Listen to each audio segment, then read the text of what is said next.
Hi, everyone. I want to show you one more strategy today that I implement a lot. It's called selling collars, and I use them at very specific times. Let's say I owned Circle and I had a synthetic long or a modified synthetic long that was assigned to me, and my basis is $120. I'm just picking random numbers. This stock had fallen all the way to 50 and has had an incredible recovery. We're up at 102 right now. I might be saying, I really want a chance at getting back to break even, but I don't want to go back down to $50. I'd like to have the chance to win the trade or at least get out unscathed, but I don't want to round trip it back to 50. What could I do right now? It's called a collar. Let me show it to you. So I'm going to use the June expiration, and then we could look at May as well, but I'm going roughly 100 days out, because I want to have time to let my trade either recover and call me away, or my put will cover my trade. So in this scenario, I priced out selling collar, 150 call, and I'm saying I don't want to lose another dollar below $90. So let me show you what this trade does for me. First of all, why am I looking at this today?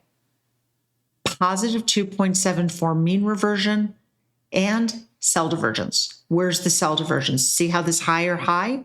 This high is higher than here. Mean reversion is getting a little weaker. I have no idea if this thing's going to roll over yet, but I've got a roadmap that shows me probabilities. More important, I know we have a lot of resistance on this head and shoulder area. This was the left shoulder, head, right shoulder at the 150 area. So I want to protect my portfolio, still give myself more upside, but not take a chance at round tripping it back down to 48. So I'm pricing out selling a 150 call and either buying a 90 put, or let's look at an 85 even. I'm going to even look at the 85.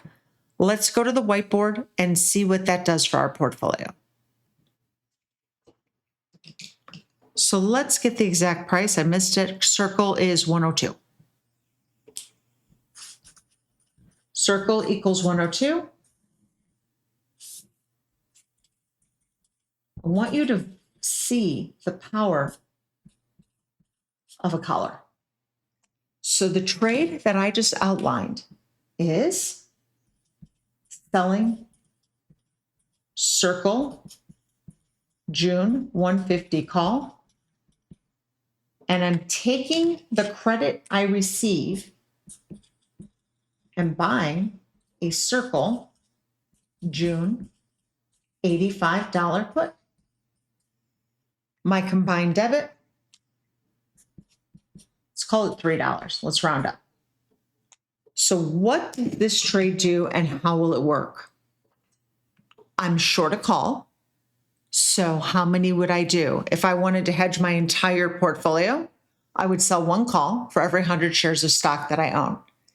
It's the same rule of selling calls. The only difference is I've taken the credit that I received and I'm putting a floor under my trade, buying a put. Rather than just buying a put outright, I'm funding it with the short call. Now, here's the interesting part.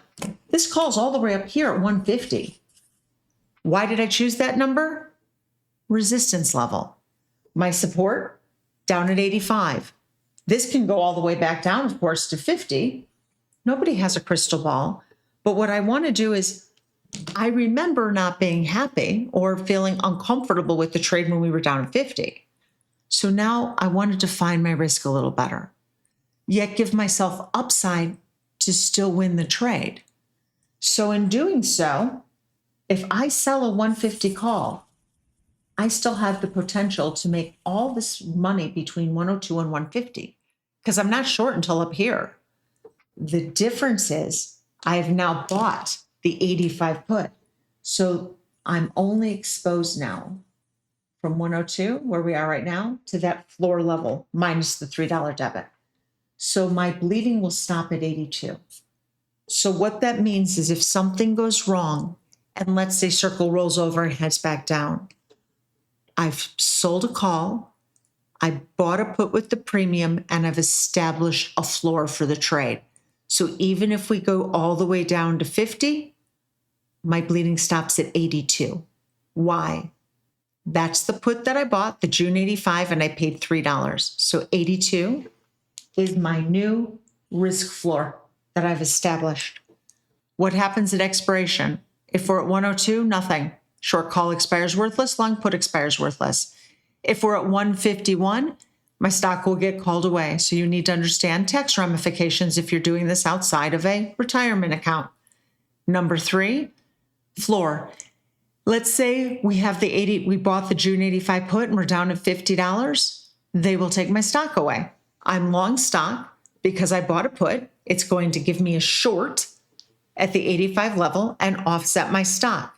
What you must remember is if we are at 86, nothing's going to happen. You still own your stock, but everything expires worthless. So comes June, you might have decisions to make. Maybe we've fallen all the way back down to 85 and you bought back your 150 call. You're allowed to buy back these sides separately. This is an intermediate strategy. I just want to introduce you to it so you start to see there's ways to protect your portfolio and still allow very nice upside. I hope this was helpful. Thank you for watching.